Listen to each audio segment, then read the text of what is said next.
Buenos días y bienvenidos al primer encuentro de este curso de ecocardiografía de orientación clínica MyEcoCardiolab.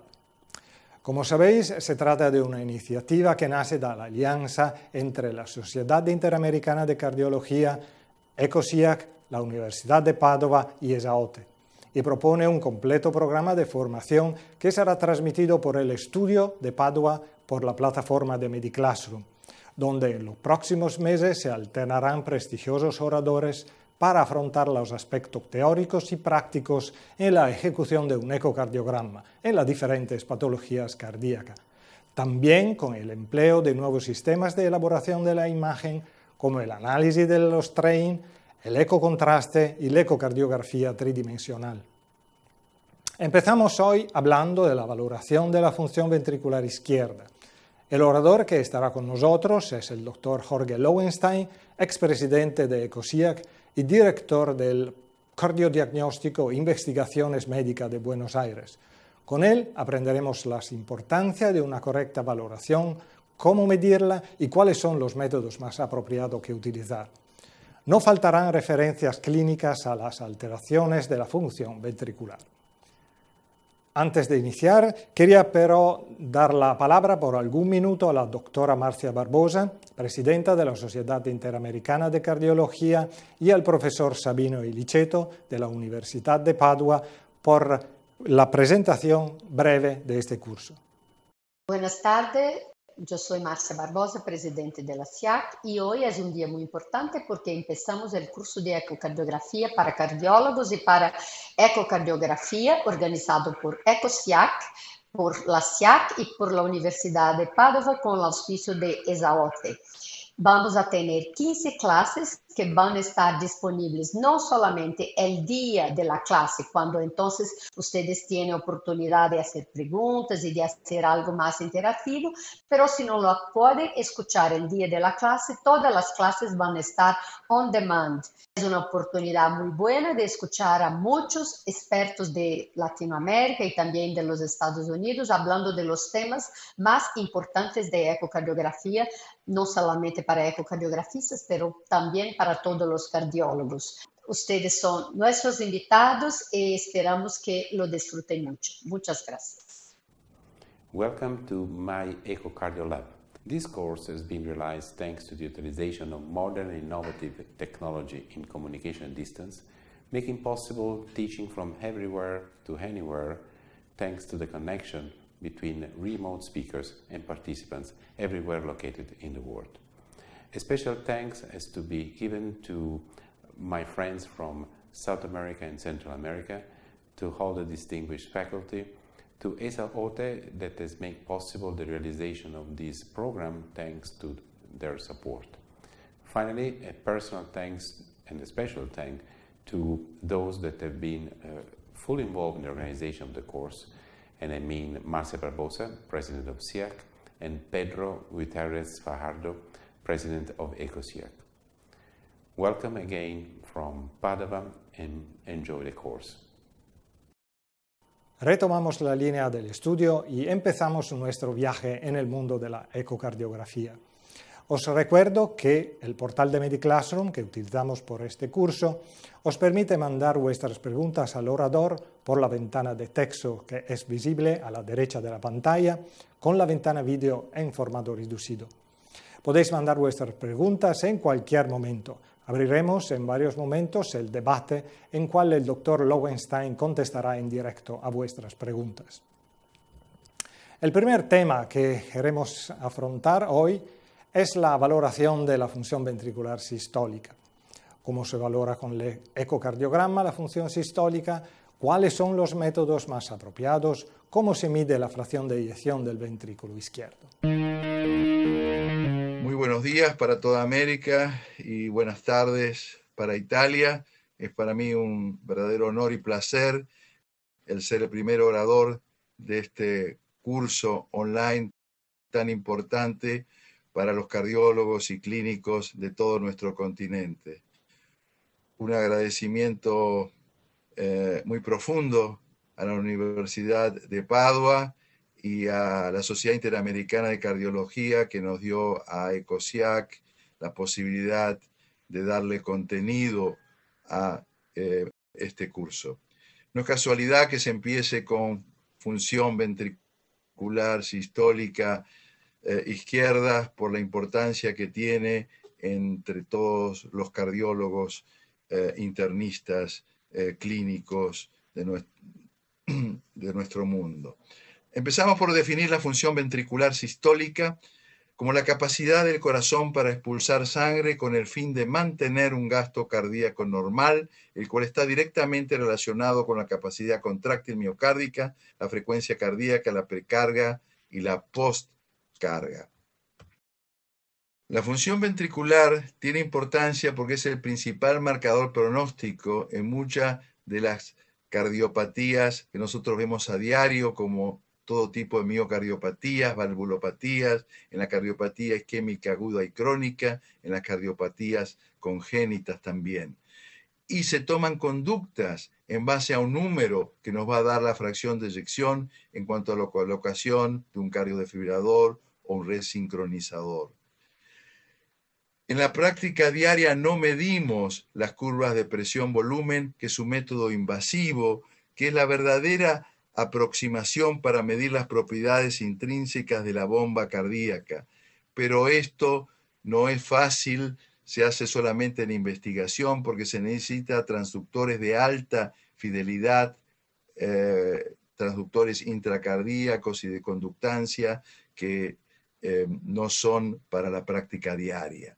Entonces tenemos que basarnos en métodos de imágenes, en métodos no invasivos, y el ecocardiograma es sin lugar a duda el estudio aislado con mayor utilidad para el diagnóstico y seguimiento de los pacientes con compromiso en la función ventricular izquierda y el más utilizado para medir fracción de eyección.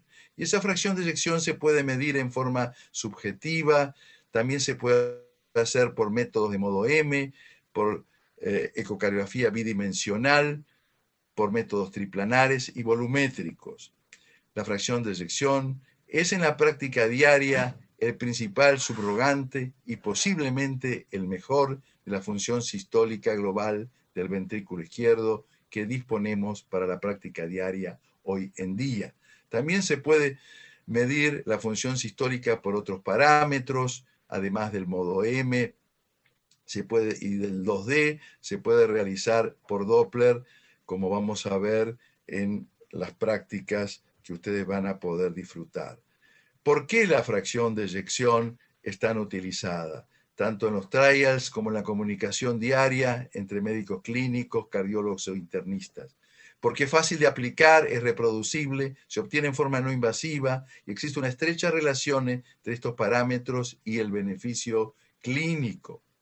Recordemos que la función sistólica evaluada por la fracción de eyección está determinada por la precarga, poscarga, contractilidad, frecuencia cardíaca, geometría ventricular y distensibilidad y sinergia de contracción. Recordando que la poscarga representa la presión aórtica en contra de lo que el ventrículo debe contraerse, la precarga depende del volumen del ventrículo al final de la diástole, el inotropismo corresponde a la fuerza intrínseca que genera el ventrículo en cada contracción como bomba mecánica, y la distensibilidad se refiere a la capacidad que el ventrículo tiene de expandirse y llenarse durante la diástole. Es el momento de recordar que función sistólica y diastólica están totalmente interaccionados, uno depende de la otra, pero por cuestiones didácticas hoy solamente vamos a hablar de función sistólica. Esta se puede medir por métodos monoplanos, biplanos, triplanos y también por 4D. Se sigue utilizando el modo M para medir la fracción de acortamiento, aunque sabemos que tiene limitaciones, especialmente en los ventrículos que tienen disinergias regionales, lo mismo que la fracción de eyección medida por modo M, sigue siendo de utilidad, pero en ventrículos muy deformados o con sinergias regionales esto no nos va a ser útil y como método aislado tampoco es recomendable utilizarlo. La distancia mitroseptal es una forma muy interesante de poder evaluar en forma grosera la función sistólica con modo M, recordando que una distancia S mayor de 20, nos sale una fracción de eyección menor del 30%. También vamos a ver cómo se mide el MAPSE o el SPASM. Conocemos los valores normales, que son un poco mayores en la pared lateral, y un SPASM normal predice una fracción de eyección mayor del 50%. También por Doppler se puede medir el volumen sistólico, y esto se hace evaluando el área del tracto de salida del ventrículo izquierdo por una fórmula conocida y multiplicándolo por la integral velocidad-tiempo. Esto nos da un valor en mililitros, y si esto lo multiplicamos por la frecuencia cardíaca, nos permite conocer el gasto cardíaco, que es un índice también de función ventricular. La medición subjetiva ojo por ciento, tan preconizada por el doctor Quiñones, tiene valor, especialmente cuando las cifras son absolutamente normales o están muy deprimidas. Uno puede ser bastante exacto, pero se necesita una calidad de imagen y una experiencia realmente importante. Es más difícil tener un valor seguro cuando la calidad de la imagen no es buena, especialmente en valores intermedios de fracción de eyección. Recordando que se afecta directamente a los resultados de la estimación visual cuando la calidad de la imagen no es excelente, cuando no hay un buen entrenamiento y la experiencia del observador no es de muchos años, y el rango de acuerdo interobservador, recordar que no es del 100%, sino que varía entre el 80 al 95%. Debe dejarse de estimar la fracción de eyección en forma cualitativa. Depresión leve, moderada o severa puede estar en la conclusión, pero indudablemente hay que medir, y los ecocardiografistas debemos darle un valor a la fracción de eyección porcentual, y el cardiólogo la debe pedir, porque hoy existen muchos métodos y es muy fácil tener una cifra que es bastante cercana a la realidad de lo que es la fracción de eyección. La función global del ventrículo izquierdo se puede medir a través de área-longitud, y el Simpson, que es la valoración no invasiva de la función ventricular izquierda más utilizada en la práctica diaria. Las cifras están en las tablas de los valores normales, tanto de la fracción de acortamiento modo M como la fracción de eyección. Hombres y mujeres, como van a observar, no tienen muchas diferencias, son apenas muy sutiles, y podemos discutir cuál es el valor de fracción de eyección normal en nuestros laboratorios. En general se acepta 55%, aunque acaba de salir las guías cardio-oncológicas, donde la fracción de eyección normal se tomó como umbral 53%.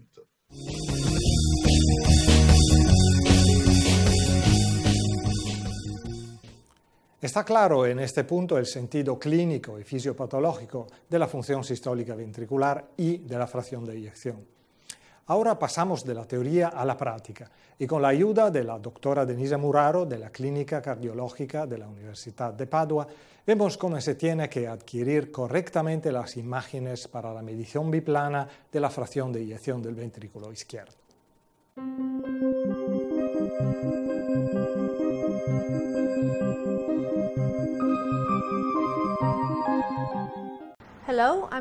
Hola, soy Denisa Muraro y estoy en el Ecolab de la Universidad de Padua.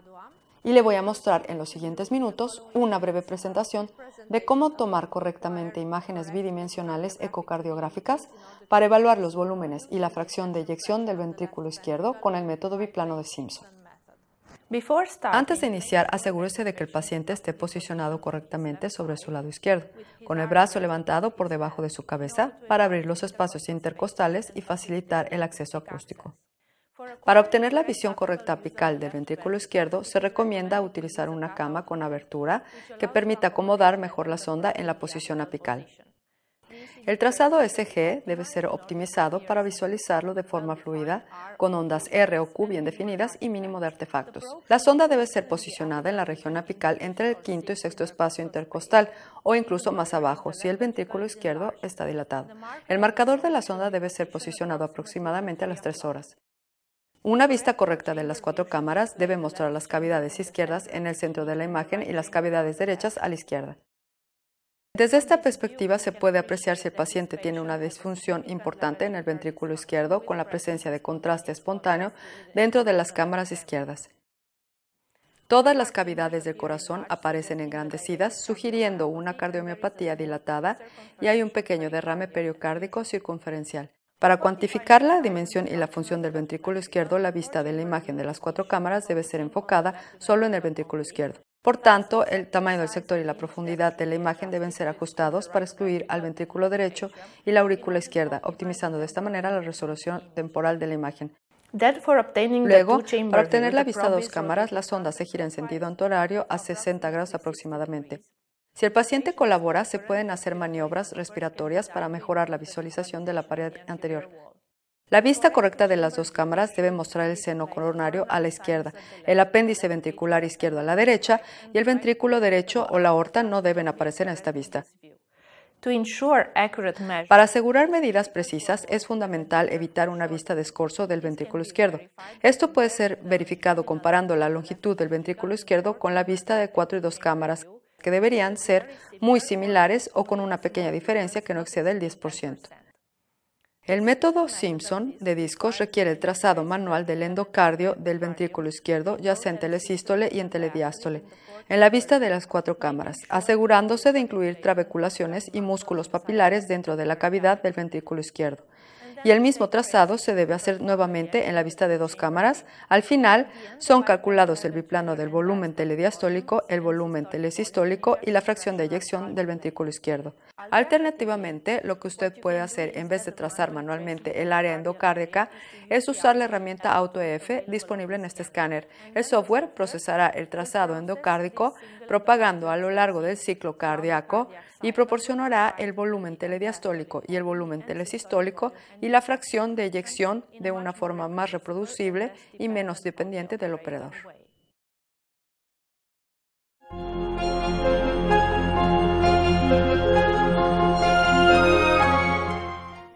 Después de haber hablado de los métodos convencionales para la valoración de la función sistólica y en particular de la fracción de eyección, vamos a ver ahora cuáles son las principales limitaciones técnicas, los posibles errores y los métodos alternativos, como los sistemas automáticos de medida, el ecocontraste y el eco tridimensional. Les recuerdo que mientras miras en el vídeo pueden mandar vuestras preguntas. Enseguida abriremos el debate y el Dr. Lowenstein contestará en directo a vuestras dudas. Todos recordamos la regla de Simpson, que es el cálculo de volúmenes utilizado por un método biplano de discos. En realidad es un Simpson modificado. Se toma la vista apical de 4 y 2 cámaras, de final de diástole y fin de sístole. Y como se va a explicar y como muy bien la doctora Denise Amuraro nos ha explicado y nos va a seguir diciendo todos los detalles para obtener un valor de fracción de eyección lo más exacto posible. Las limitaciones no son pocas. La calidad de la imagen es la más importante. La posición de la imagen es fundamental, como se ha visto. El foreshortening o acortamiento del ápex es la principal dificultad que tiene el ecocardiografista. El ápex a veces está desplazado y no es tan fácil como parece obtener vistas ortogonales. Nosotros asumimos erróneamente que el corazón tiene una forma elipsoide y muchas veces no es así. Cuidado con la incorporación de las trabéculas y si el número de planos en lugar de 2 se hace triplanar, los resultados aún van a ser más exactos. Evitar el acortamiento es mandatorio cuando se mide la fracción de eyección y podemos reconocer que existe un acortamiento cuando vemos que el ápex es la zona más gruesa y se mueve mucho, porque esto es precisamente lo contrario a lo que debe ocurrir normalmente. El trazado correcto debe dejar a las trabéculas por fuera y esto es lo que hace la resonancia magnética y hace que la resonancia sea algo estándar. Pero si nosotros tenemos en cuenta y nos desplazamos hacia la pared algunos milímetros, vamos a obtener un trazado de eco que va a ser relativamente bueno y correlacionar con la resonancia magnética. Así que esto es lo que hay que hacer. Cuidado con las trabéculas y, como se ha dicho y repetido muchas veces, técnicamente es muy importante para creer en los valores que tenemos, ser muy exacto en las mediciones. Los pocos países que tenemos contraste en América podemos utilizar esto para mejorar el borde endocárdico y recordar que los volúmenes obtenidos se parecen más a la resonancia magnética porque precisamente las trabéculas no son consideradas. Existen otros métodos que se utilizan en la vida diaria, como son el cálculo automático, la fracción de eyección, y vamos a ver otros como los que se anuncian aquí. La fracción de eyección automática la hacemos en forma diaria. Ya pocas veces medimos el Simpson trazando los bordes endocárdicos, sino los nuevos equipos en forma rápida, exacta y reproducible permiten hacerlo en pocos segundos, una fracción de eyección automática, como se ve aquí, un valor normal y un valor muy anormal. Pero también sabemos que nada es totalmente automático, siempre el ojo debe vigilar, debe controlar, debe corregir, porque la diferenciación entre tejido y sangre a través de diferentes algoritmos, generalmente speckle tracking, la máquina a veces no lo diferencia bien y el ojo debe ayudar. Es muy útil en la práctica diaria y nosotros hemos estudiado la correlación intra e interobservador y es mucho mejor la automática, exactamente como el 4D o el triplanar, que el Simpson, que si lo hace una misma persona le da valores muy parecidos cuantas veces lo haga. Pero si lo hacen operadores diferentes, con máquinas diferentes, la correlación interobservador varía hasta un 17%. Así que para considerar anormal un descenso, debe ser por lo menos del 15% para dejar de lado los problemas técnicos. Y esto lo hemos estudiado nosotros en 33 pacientes, donde vimos que el Simpson es muy bueno, pero menos reproducible entre operadores. Entonces recomendamos los que tienen la posibilidad de usar métodos automáticos que lo utilicen. La DPDT, medida a través de la insuficiencia mitral, que son los cambios de presión en función del tiempo, nos dan también un índice que depende un poco menos tal vez de la precarga y poscarga, recordando que nada es independiente de la precarga y la poscarga, y un valor normal es como el que se anuncia aquí. El índice de TEI también se lo utiliza muchas veces en la práctica diaria, y lo que hace es sumar el periodo de contracción isovelométrica más el periodo de relajación isovelométrica y lo dividimos por el periodo eyectivo. En realidad es una medición global, no se sabe muy bien cuánto es sistólico, cuánto es diastólico, sirve como valor pronóstico, pero también tiene un momento pseudo-normalización y no todos los autores adhieren a este método, aunque la bibliografía es sumamente amplia. La velocidad longitudinal por Doppler tisular lo usamos todos los días, no es una nueva técnica, se viene utilizando el año 89 por los franceses, por George Sutherland, y todo equipo tiene la posibilidad de medirlo, y se puede evaluar la función sistólica como subrogante, especialmente cuando las ventanas no son buenas, y recordando que una onda pico más de 5.4 centímetros promedio, 6 segmentos, a nivel del anillo mitral, predice una fracción de eyección que es por encima del 50%.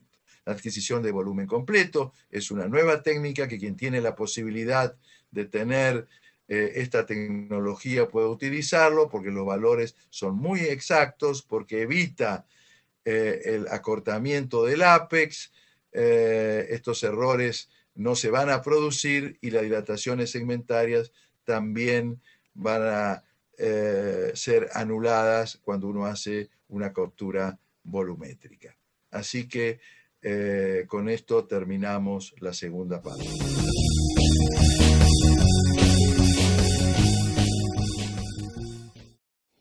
Esperamos de conectarse en vivo con el doctor Jorge Lowenstein de Buenos Aires.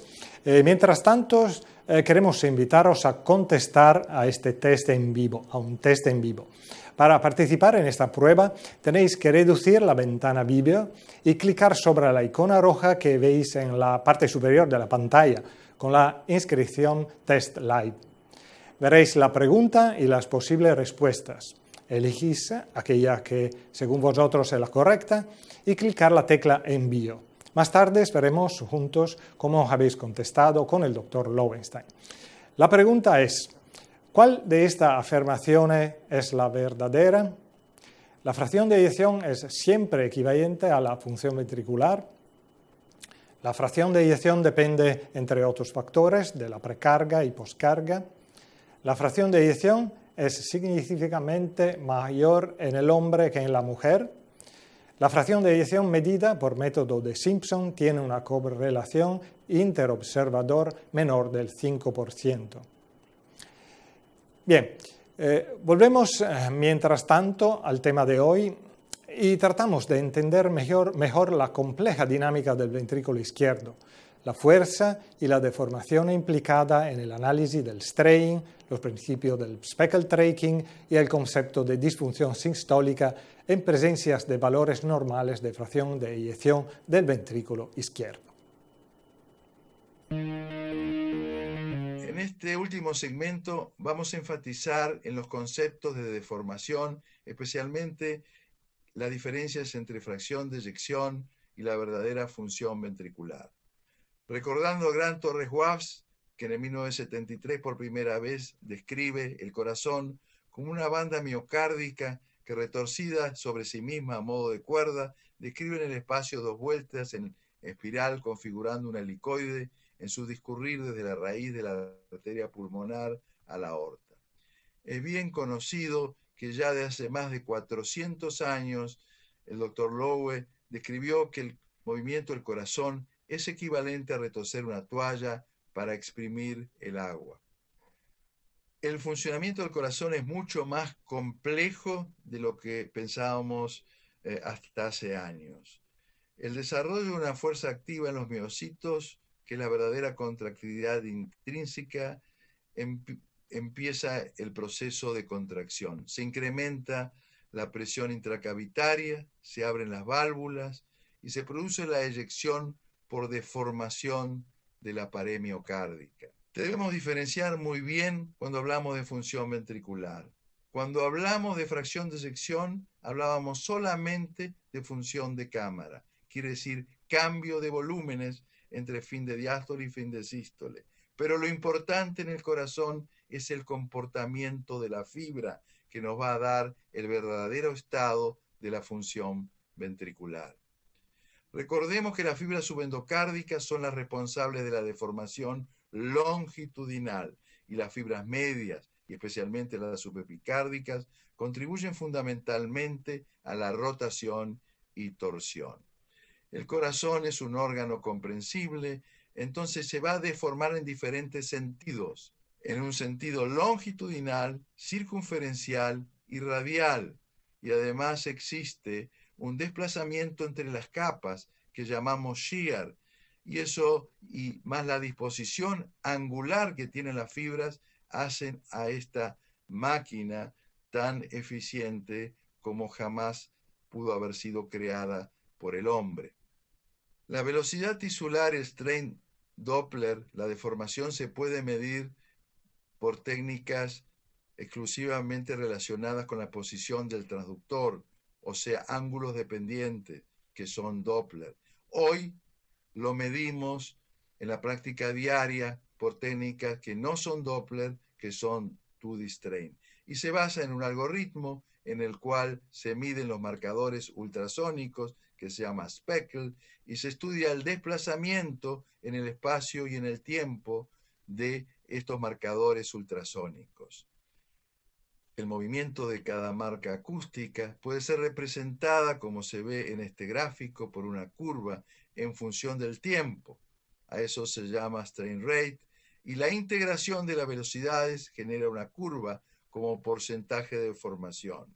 En realidad, la mayoría de los equipos trabaja con un block matching, se puede trabajar también con Optical Low Flow, son diferentes algoritmos, pero los resultados son muy similares. Las principales deformaciones que podemos medir en los equipos en la rutina diaria son la deformación radial, que es el engrosamiento en el eje corto, el acortamiento longitudinal en el eje largo apical y las deformaciones circunferenciales que van a dar lugar a la rotación antihoraria del ápex y la horaria de la base, diferencia que se va a denominar twisting. La deformación longitudinal se mide en porcentajes y es negativo porque los segmentos se acercan. La deformación radial es en porcentajes, se mide positivo porque es engrosamiento en el eje menor. Y la deformación circunferencial es un porcentaje negativo. Como ven ustedes, están los valores considerados normales. También tiene un valor que se mide en forma diferente, el twist o torsión, que muchas veces se utilizan como sinónimos, aunque sabemos que existe una diferencia, porque la torsión lo normatiza en función a la distancia que existe entre el ápex y la base. En nuestros laboratorios, una torsión normal, o un twist, mejor dicho, normal, es mayor de 11 grados. Existe metaanálisis de numerosos sujetos y diferentes equipos que dan en promedio como ven ustedes, una deformación global cuya cifra está aquí escrita, circunferencial también y radial global también, con una diferencia que puede estar dado por el operador y por los equipos, pero algo que no se tenía en cuenta es la poscarga. Y siempre cuando medimos deformación debemos tener el conocimiento de la presión arterial de nuestros pacientes. Esta gran máquina que es el corazón trabaja de forma tan eficiente que debido a la disposición angular de sus fibras, un strain longitudinal de 20% provoca un engrosamiento, una deformación de más de 60% en el sentido radial y una fracción de eyección equivalente. Así que la deformación bidimensional por speckle tracking, que mide las diferentes deformaciones longitudinal, radial, transversal y circunferencial, en realidad no lo dije, pero la radial y transversal es muy similar, lo único que la radial lo mide en el eje corto y la transversal mide el engrosamiento en los ejes apicales. Se hace a través del análisis acústico, como ya repetimos, y tiene ventajas importantes porque son simples, rápidas de medir, mide engrosamiento activo, no tiene efecto arrastre ni es ángulo dependiente, brinda información regional y global, mide tiempo al pico de formación y tiene múltiples usos prácticos. Así que si queremos medir la función de la fibra, indudablemente no vamos a saberlo a través de la fracción de eyección o sus subrogantes, sino que debemos hacerlo a través de la deformación medida por speckle tracking. Existe una correlación muy interesante entre fracción de eyección y deformación, que se puede ver en condiciones absolutamente normales. Hay fórmulas como la de Marwick, o como lo que hemos hecho es multiplicar la longitudinal por 3 y nos da un valor aproximado a la fracción de eyección, pero en realidad es más útil en las disinergias. No confundir, no es lo mismo. Existe una correlación, pero dado que la geometría tiene mucha influencia en medir la fibra y el estado de la fibra es la verdadera función ventricular, existen muchos pacientes como estos que tienen fracción de eyección absolutamente normal en los hipertróficos, en las miocardiopatías obstructivas y en otros ejemplos en la patología diaria, pero la deformación longitudinal está muy deteriorada. Así que no hablamos de lo mismo, pese a que puede haber en algunos pacientes una buena correlación. Vean aquí en este bullseye la deformación longitudinal, cuán alterada está en la miocardiopatía hipertrófica con fracción de eyección normal. Entonces, como último mensaje, El valor numérico de la fracción de eyección del ventrículo izquierdo es el parámetro con el que mejor nos entendemos los médicos. Y seguimos hablando de fracción de eyección y seguimos hablando de un número. Pero recordar que esto no es sinónimo de función ventricular izquierda. Solo nos da la información de los cambios de volúmenes. Nos da el estado de la función de la cámara. Hoy se puede y se debe valorar la deformación de la fibra miocárdica si se quiere conocer mejor el complejo proceso de la contracción ventricular. Las nuevas tecnologías, de las cuales apenas hemos hablado un poquito, son muy útiles. Están ya en la práctica diaria, es un futuro que está ya muy presente, pero recordar, como todo, es operador y equipo dependiente. Y los mejores resultados, como siempre, se obtienen con el reflejo córtico fisiológico. Basta del óculo anatómico. Somos cardiólogos, clínicos, internistas y debemos interpretar los resultados en el contexto del paciente y pensar siempre en términos fisiopatológicos. Muchísimas gracias por vuestra atención.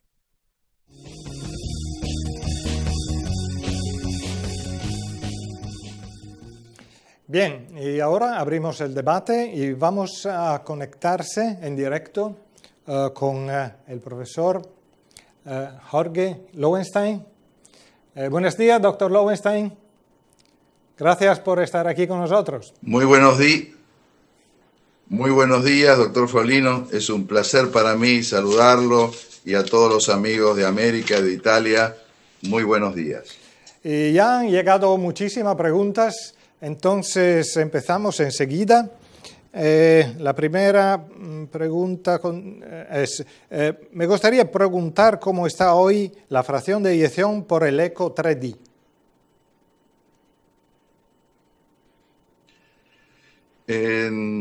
Interesante la pregunta para los que tienen la suerte de tener esa herramienta. El eco 3D está accesible hoy en día en la mayoría de los equipos. Hay que tener un traductor especial, por supuesto, y el análisis volumétrico 3D es mucho más exacto que el 2D. Se parece bastante al gold standard, que es la resonancia nuclear magnética, y en realidad la correlación intra e interobservador es mucho mejor que la que se obtiene con el método de Simpson. Así que a quienes disponen del 3D es realmente lo ideal en la práctica diaria utilizar esta metodología. No sé si usted está de acuerdo, doctor Folino. Sí, claro. Y hay una otra pregunta. ¿Cuál es la variabilidad de la fracción de eyección y cómo se interpreta clínicamente? Creo que tenemos un problema. ¿Se escuchó la respuesta? Sí, sí. No. ¿Se escuchó? Sí, sí. ¿Se escuchó? Sí, sí. Se escuchó perfectamente. Y hay una otra pregunta que dice, ¿cuál es la variabilidad de la fracción de eyección y cómo se interpreta clínicamente? Esto es sumamente importante. En la charla algo de esto hablé y hay que tenerlo muy en cuenta de que la variabilidad intra e interobservador es más amplia de lo que uno quisiera. En realidad el Simpson tiene una variabilidad intraobservador que es baja, sería menos del 4%, si la hace 2 veces el mismo operador con la misma máquina, pero si la hacen 2 operadores diferentes, puede llegar, según nuestras observaciones, hasta el 17%. O sea, lo que hay que tener en cuenta es que una variabilidad que es, para considerarla como realmente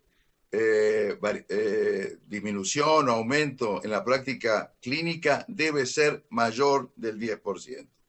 Si es menor que el 10%, puede ser por una cuestión técnica. Así que en los trials y en la práctica diaria y para seguir un paciente oncológico, debe haber una disminución para considerar de valor clínico mayor del 10%. En el caso de las nuevas guías oncológicas, hablan de 10 puntos. Esto todavía no está escrito, pero parecería que se va a tomar eso como corte umbral de realmente una disminución de la función ventricular izquierda medida a través de la fracción de eyección. Hay una otra pregunta que creo es muy interesante. Cuando hay miocardiopatías infiltrativas que engrosan el endocardio, principalmente la punta, ¿cuándo se hace el método de Simpson? ¿Se incluye o se excluyen esta proporción engrosada? Es correcto. El método de Simpson se basa en los bordes endocárdicos, así que uno maneja, y es la gran limitación que tiene, que son los cambios de volumen.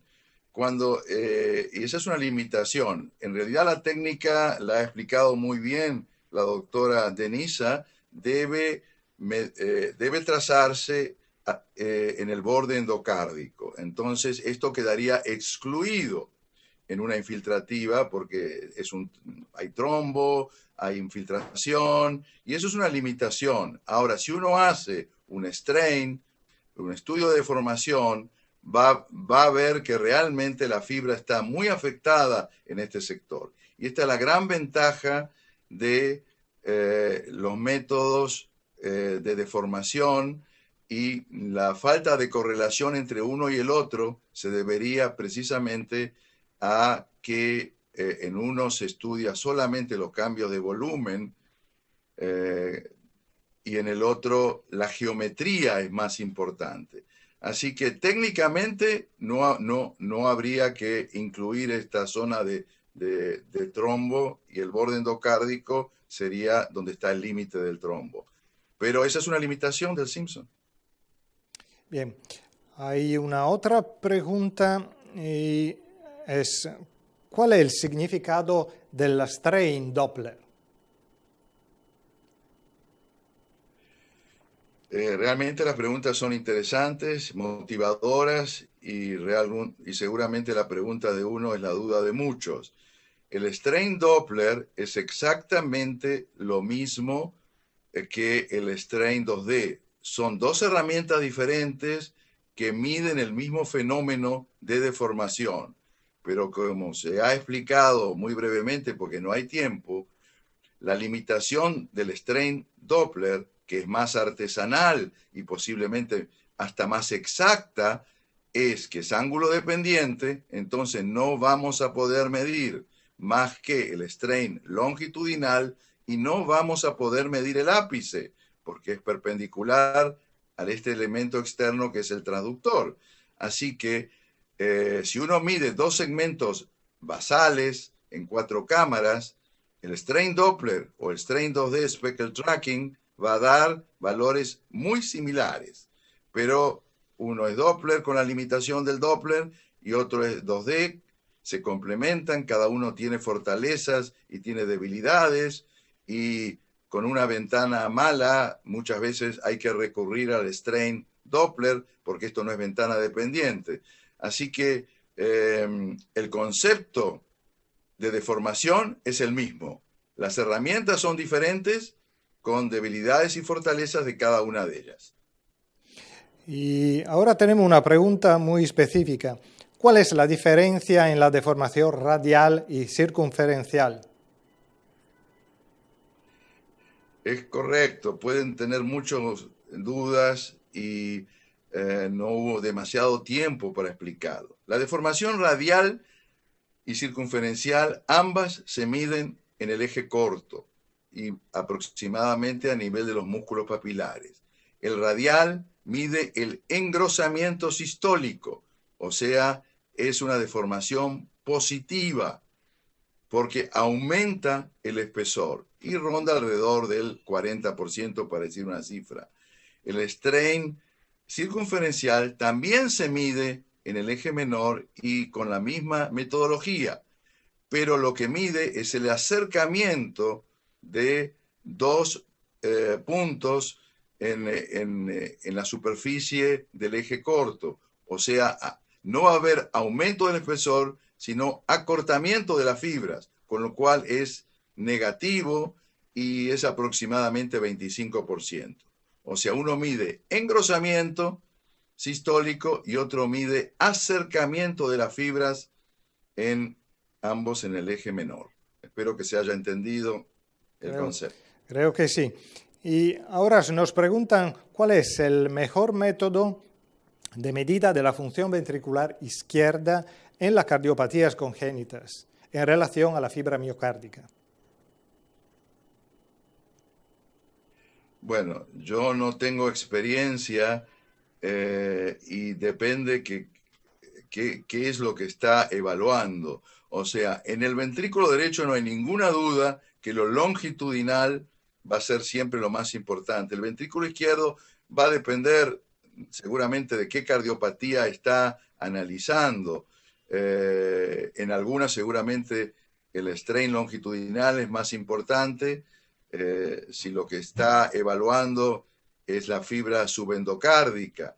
En otro es la torsión, si lo que está evaluando es la fibra subepicárdica. O sea, va a depender de qué cardiopatía y qué fibras van a estar alteradas, y esto para mí es una limitación porque evidentemente no tengo experiencia en enfermedades congénitas. Lo que sí le quiero aclarar que en el ventrículo derecho siempre lo longitudinal es lo que va a mandar, porque son las fibras, por supuesto, predominantes. Hay muchísimas preguntas. Creo que no tendremos todos el tiempo para contestar a todos. Y ahora tenemos que parar por un momento y mirar la otra parte práctica.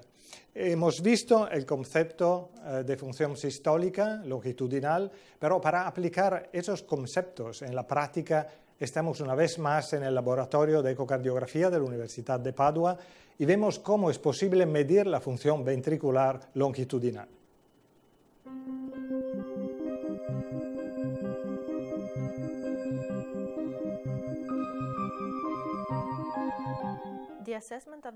La evaluación de la función longitudinal del ventrículo izquierdo es considerada actualmente como uno de los índices más sensibles de la función ventricular sistólica izquierda en las cardiomiopatías o en pacientes en terapia de cáncer. La forma más fácil es evaluar la excursión longitudinal del anillo mitral hacia el vértice con el M-MOD, disponible en todos los escáneres y para cualquier ventana acústica. La grabación en M-MOD se realiza comúnmente en una vista de 4 cámaras apical con el cursor posicionada en la parte lateral del anillo mitral. El cursor M-MOD debe ser correctamente alineado con el movimiento longitudinal del miocardio en la vista de 4 cámaras apical, y la excursión mitral anular sistólica o MAPSE es medida en la ecografía más brillante como la distancia desde el telodiástole hasta el telesístole. Los valores normales son alrededor de 12 más o menos 2 milímetros. En pacientes con anomalías en el movimiento de las paredes regionales, las medidas desde el lado septo hasta el lateral deben llevarse a cabo y ser promediados. Sin embargo, tenga en cuenta que MAPSE no es útil en la presencia de calcificación anular, plastía anular o prótesis mitral. Otro método para evaluar la función sistólica longitudinal del ventrículo izquierdo se basa en la grabación de las velocidades miocárdicas sistólicas con el Doppler tisular. En la imagen bidimensional en escala de grises se puede aplicar el mapa de color de la velocidad tisular y luego la muestra de la onda pulsada es posicionada a nivel del segmento septobasal. De esta manera usted puede registrar las velocidades miocárdicas. En este caso, el componente sistólico del trazado de la velocidad se debe medir la onda S primario, que en un sujeto normal es 10 centímetros por segundo. De cualquier forma, los valores de referencia dependen de la edad y el género. Del mismo modo, del registro de las velocidades del TDI se puede hacer para el segmento basal lateral del ventrículo izquierdo. La mejor manera de evaluar la función sistólica longitudinal del ventrículo izquierdo actualmente es el uso de imágenes de strain. El método se llama Speckle Tracking bidimensional y se puede aplicar en las imágenes bidimensionales en escala de grises en las 3 vistas apicales del ventrículo izquierdo, que deben tener una resolución temporal de 50 a 80 fotogramas por segundo. Después de la identificación manual del endocardio, un rastreo semiautomatizado del desplazamiento del endocardio se lleva a cabo durante todo el ciclo cardíaco. Si el rastreo es adecuado, confirme y obtendrá toda la información cuantitativa en términos de las velocidades longitudinales y strain en todos los segmentos, volúmenes y la fracción de eyección basados en el mismo trazado del ventrículo izquierdo. En el paciente normal, la distensión longitudinal es de 25%.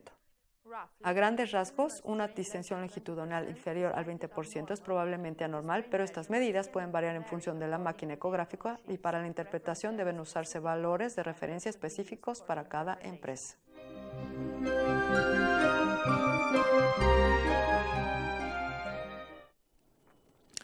Bien, retomamos la línea del estudio y conectamos de nuevo con el doctor Lowenstein.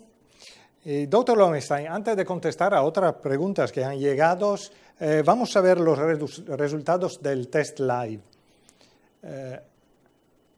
Estos son los bien, resultados. Si quiere leerlos. Sí, puede verlos. Yo no tengo acceso a verlos, sí. Pero si usted quiere leer. Sí, ahí está, sí. Sí, ahora lo veo. El 81% dice la respuesta número 2. La fracción de eyección depende de otros factores de la precarga y poscarga. ¿Qué dicen? ¿Qué porcentaje dijo? Sí, el 81% respondido. 81, perfecto. Sí, 81. Bueno, por supuesto que tiene razón, absolutamente razón. La gran limitante de la fracción de eyección es que va a depender, como toda medición que se hace en ecocardiografía, más o menos va a ser siempre dependiente de la pre y la poscarga, pero la fracción de eyección fundamentalmente lo es. Entonces, es correcta esa respuesta. Por supuesto, no son los únicos factores, pero es un concepto que hay que tener en cuenta. Siempre se debe medir la fracción de eyección teniendo conocimiento de cómo está la vena cava inferior para de alguna manera saber cómo está de volumen el paciente y tener el conocimiento de cómo está la presión arterial sistólica especialmente para saber cuál es la poscarga del paciente. Este es el concepto fundamental. La fracción de eyección va a depender de estos factores. Si no, sería equivalente a función ventricular. Bien. Así que el 81% contestó bien. Sí, bueno. Y volvemos a las preguntas, que son muchas, y las vamos a ver. La primera dice, ¿a qué llaman fracción de eyección automática y su diferencia con el Simpson? Bien, realmente todas las preguntas han sido sumamente interesantes y creo que la audiencia estuvo muy atenta. Automática es todos los equipos o casi todos los equipos en sus últimas versiones tienen la posibilidad por diferentes algoritmos de medir el borde endocárdico en forma, digamos, semiautomática. Aunque ya lo pueden hacer automática y diferenciar lo que es el pool de sangre del tejido, lo diferencia muy bien. Siempre el ojo debe controlarlo porque puede haber alguna trabécula o músculo papilar, etcétera, que el equipo lo considere erróneamente. Entonces, estas son medidas de cambio de volúmenes por midiendo la sístole y la diástole, fin de sístole, fin de diástole, y el equipo señala en forma automática o semiautomática cuál es el borde. La mayoría de los equipos lo hacen por un método de speckle tracking. El Simpson ya es una regla especial que mide 2 cámaras y hace por un método de discos. Es un poco diferente, pero para ser muy rápido, la correlación es muy buena. O sea, hemos visto que el automático puede dar un punto o 2 menos que el Simpson en los valores absolutos fracción de eyección. La ventaja es que la correlación intra e interobservador es mucho más baja que el Simpson. Así que al depender menos del operador, la correlación es mejor. Pero tiene alguna diferencia entre los dos métodos, aunque los resultados son muy similares. Y tenemos una pregunta sobre los octogenarios. ¿Requiere un análisis complementario la fracción de eyección en personas de edad avanzada? Pues yo creo que no. No depende, o sea, he visto algunos estudios entre mujeres y hombres y diferentes edades, y en general grandes variaciones no hay. Nosotros no hemos estudiado a octogenarios especialmente, no sé si usted tiene alguna experiencia, pero personalmente no lo hemos tomado como un grupo especial, pero no creo que haya que hacer como en la función diastólica alguna consideración especial. Depende más de la patología, depende más de la... En cuanto a fracción de eyección, ahora, en cuanto a la deformación de las fibras longitudinales, o sea, el strain longitudinal como equivalente de contractilidad, sí va a depender un poco más, porque con la edad empieza a existir sufrimiento endocárdico, aparecen más enfermedades como la diabetes, cardiopatía isquémica, y en general puede haber una pequeña disminución en el strain longitudinal en pacientes octogenarios, especialmente si tienen alguna patología subyacente como es la diabetes, por ejemplo. Tenemos una pregunta sobre la cardiomiopatía hipertrófica. En pacientes con cardiomiopatía hipertrófica, ¿cómo es preferible hacer la medida de la función ventricular sistólica por método convencional? Y si no es disponible, si no disponemos de strain, ¿podemos utilizar Doppler tisular y cómo hacerlo? El Doppler, sí. La fracción de eyección, como hemos mostrado el ejemplo, puede ser absolutamente normal. Sin embargo, precisamente por ese sufrimiento del subendocardio, ese desarreglo de las fibras en segmentos basales y en segmentos medios, va a estar sumamente disminuida la función longitudinal. Esa función longitudinal se puede medir por strain 2D, por spectral tracking, pero se puede medir perfectamente por Doppler tisular. Una disminución de la onda S del Doppler tisular, menos de 6 centímetros por segundo, por ejemplo, nos habla de que existiría un deterioro de la fibra y que la función ventricular estaría alterada por un subrogante como es el Doppler, que sabemos mide movimiento y no mide contractilidad sola, sino un balance de fuerzas. Pero el Doppler tisular es una buena herramienta para medir cómo está la función ventricular, por supuesto que solamente en los ejes apicales, en los segmentos basales y en los segmentos medios. También se puede medir el strain y el strain rate por Doppler tisular, pero ya requiere cierto conocimiento, curva de aprendizaje, es muy operador dependiente. Pero el estudio de la fibra, siempre en la miocardiopatía hipertrófica, va a ser muy indicativo de si puede haber fibrosis o no, y el pronóstico va a depender de esto. Hay muchos trabajos en tal sentido, así que hay bibliografía que se puede consultar, que la podemos dejar después en parte de este video para que la gente lo consulte. Bueno, hay una otra pregunta. ¿La medida del dP su dt tiene menores influencias de los factores de carga ventricular como la pre- y postcarga? ¿Es mejor que la fracción de eyección?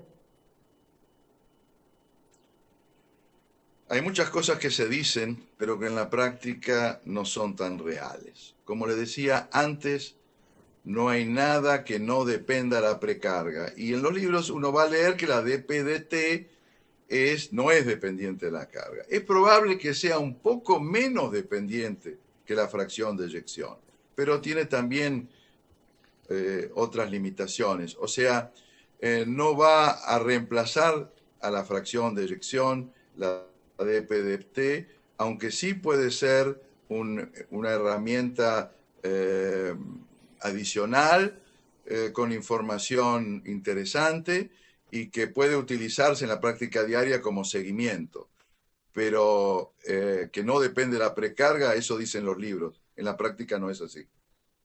Bien, gracias, doctor Lowenstein. Hay muchísimas otras preguntas, pero desfortunadamente tenemos que concluir nuestro encuentro. Os invito a escribir vuestras preguntas en el foro de discusión que está abierto y disponible entre el sitio del curso, en la plataforma de Mediclassroom. Gracias, doctor Lowenstein. Gracias por haber estado con nosotros. Bueno, buenas tardes a Italia y buenos días y a todos los amigos de Latinoamérica. Muchas gracias por el tiempo dedicado a este curso. Muchas gracias. Gracias a usted. Y también a todos vosotros os doy las gracias por habernos seguido y os invito para el próximo encuentro en directo, programado para el martes 8 de julio. Estará con nosotros desde Colombia el doctor Gustavo Restrepo y hablaremos de la función diastólica del ventrículo izquierdo. Os recuerdo que todas las clases, quedarán disponibles registradas hasta el 1 de junio del 2015. Un saludo desde Italia y hasta luego.